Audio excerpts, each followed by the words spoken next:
Well, about the wife of the first vice president and the minister of interior, there is nothing as such. This is another wild rumor being run by you here in the social media that the vice president and his wife have been put under house arrest.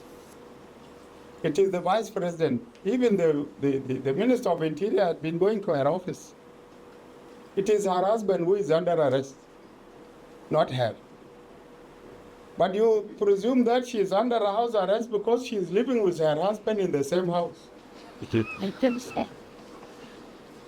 This is the difference. So you need to differentiate. If she was under house arrest, she would have not have been going to the office. Some of you might have seen her going to the office.